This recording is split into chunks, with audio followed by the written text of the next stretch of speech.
What's up, guys? Welcome back to my YouTube channel. Today we will be reacting to Ada Lovelace, the mother of computers.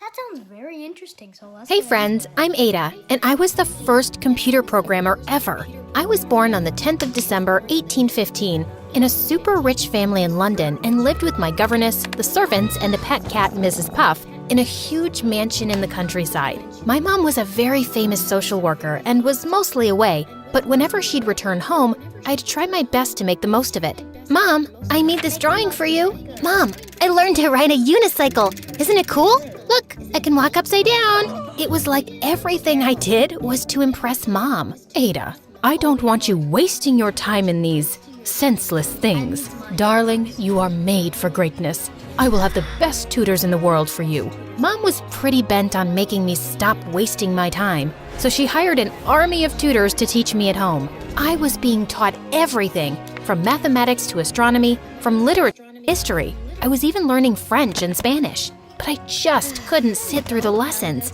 They seemed so boring. Every time my teachers would start a topic, I'd want to go out and play, which I wasn't allowed to do because Mom had set all these rules for me to follow, a proper timetable, and even a meal plan. But then I found a way to make it work. I promised my teachers that I'd study if they gave me multiple breaks throughout the day, and they agreed. After every lesson, I'd go out and enjoy the weather, and it made learning fun for me. With the best teachers in all of England, I started to finally like studying, and my curiosity about things just kept growing. I'd lay my eyes on something and wanted to know how it worked. Why does the wind blow? If the earth is spinning, why don't we spin with it? Why aren't we dizzy? Where does the rain come from, and why is the rainbow always an arc? Why is it not a circle? One time, I wrote a poem about rainbows and read it to my mom. I thought I did a pretty good job, but Mom looked royally pissed. Ada, what is all this? Poetry? I hate it.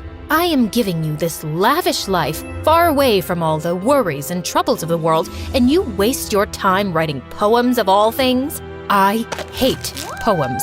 I'm going to get you new tutors. Looks like you have too much time to waste. Saying that, she went to her room where I was never allowed to enter because she always kept it locked. Mom thought I was some dumb kid who couldn't pick a lock and enter her room. As a matter of fact, I had known what she was hiding in that room right from the start. My dad. Actually, pictures of my dad. I had heard the servants often talk about him. My dad was a very famous poet. He was basically the first celebrity of England. He was sort of like a rock star of his time and had a massive fan following. People from far away would come to listen to his poetry, and that didn't sit well with my mom. My mom hated his work, and they'd argue so much that when I was just 2 months old, he moved away and never looked back. Mom didn't want me to be like him, and that was the reason she wanted me to always be super busy with studies. But Mom forgot I was my own person. Yeah, I had started to love science and mathematics, but I also loved something else that I don't think my mom ever experienced.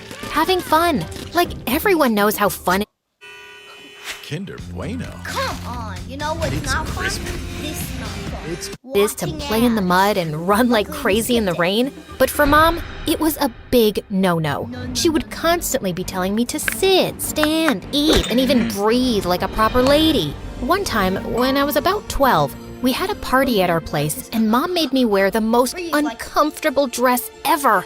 It was so tight that it just made me wonder how women could breathe in it. As everyone danced and enjoyed themselves, I just wanted to get some fresh air. So I went to the garden, and it was then that I saw it.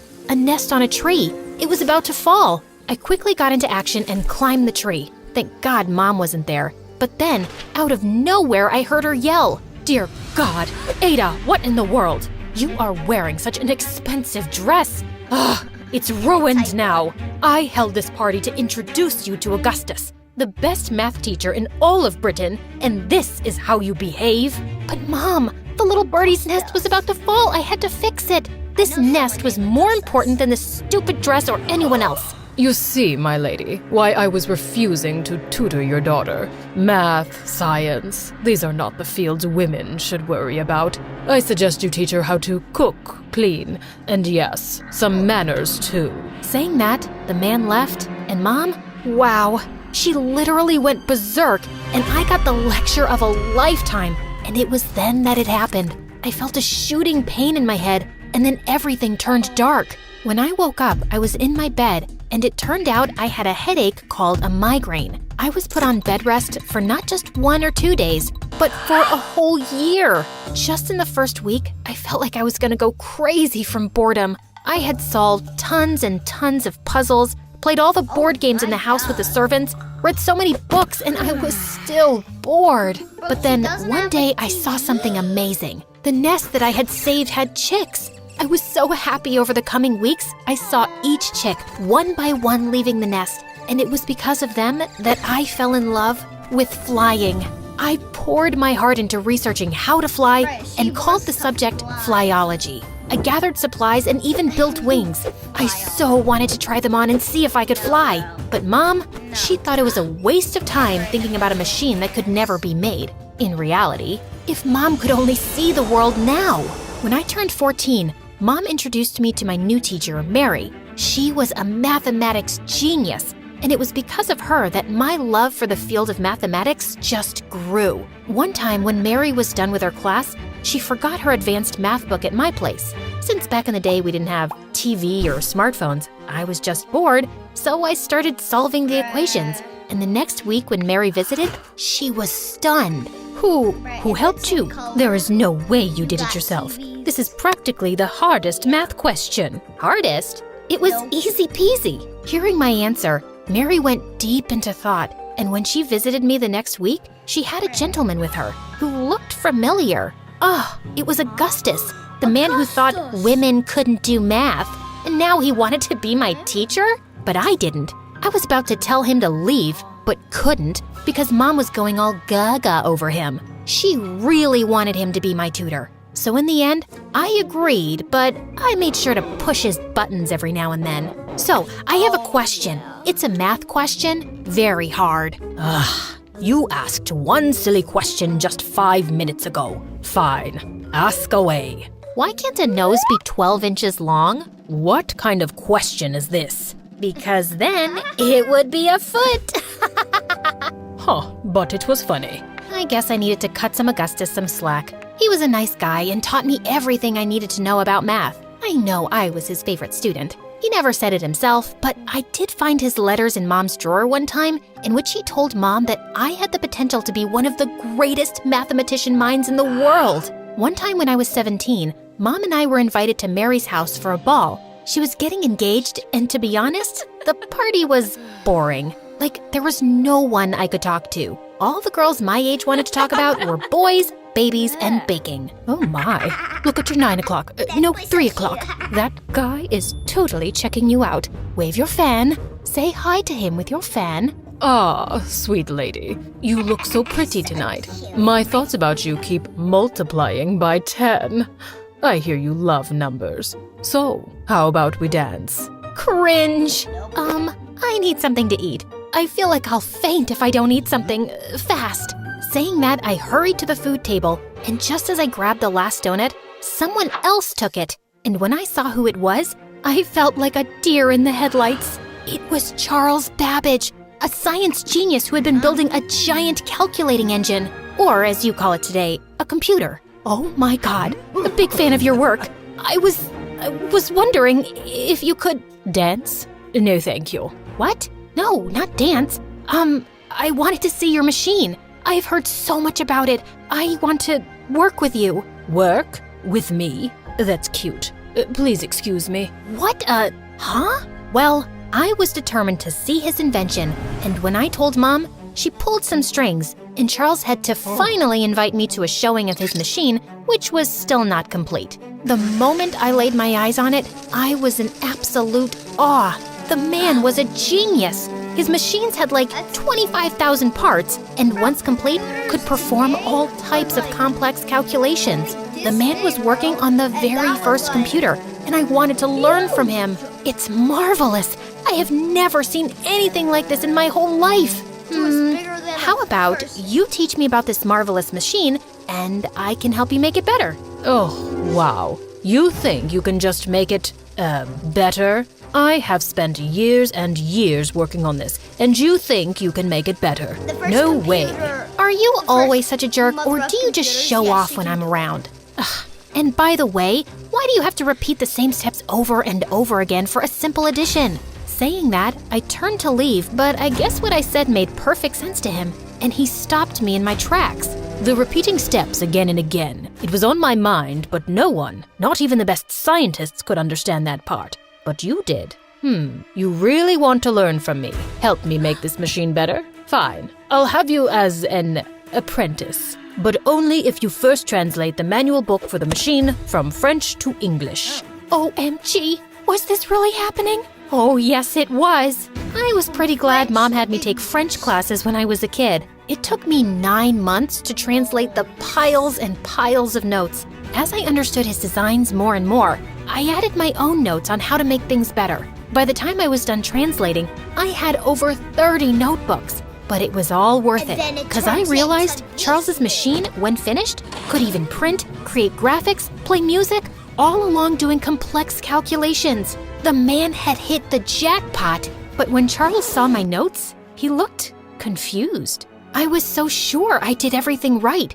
Did he find some mistake? Were my calculations wrong? Did I blow my chances of working with the Charles Babbage?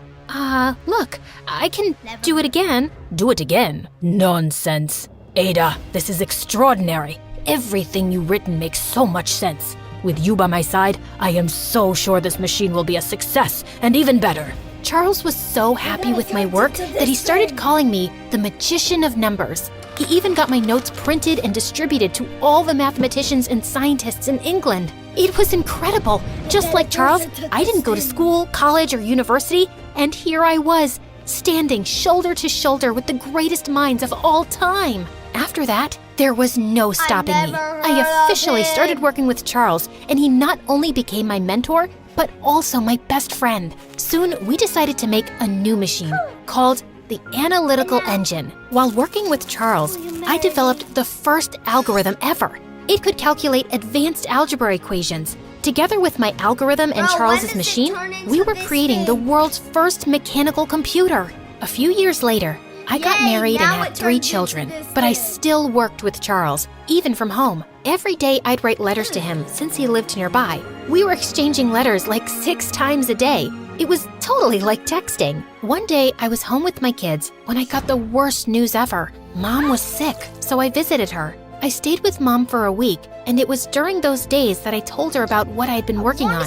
I wasn't expecting it, but Mom, she looked so happy, and then she said the most amazing thing ever, something I never thought I'd hear her say. You make me feel so proud every day with your courage, kindness, and hard work. Ada dear, I am sorry for being tough on you when you were a kid. I came from a family where women weren't allowed to study, and I wanted you to have every opportunity to be educated. Ever since you were a kid, I knew you could do far better than your dad or me, and I am so happy I was right. Mom, everything I am today, it's because of you. I love you. Once I returned from Mom's place, I got back to work, but then our big project came to a stop when Charles was out of money to build. He asked me to visit Queen Victoria and ask her to fund our project, but how could I? The woman basically hated me. Yeah, I had beef with the Queen after I stepped on her gown at a party and didn't recognize her. Oh God, this was gonna be so hard,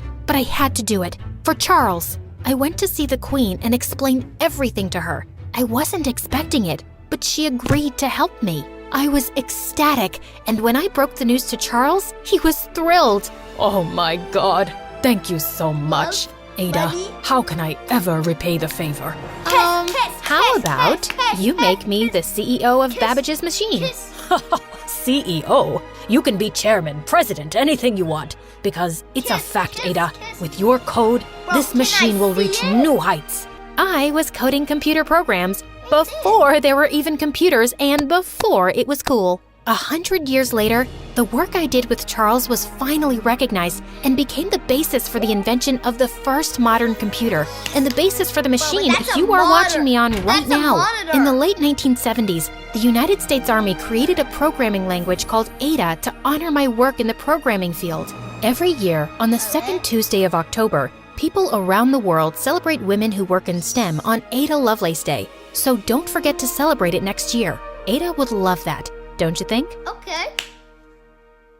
Bro, I thought that it... Dude, this is so confusing. But what I want to say is thank you guys so much for watching this video.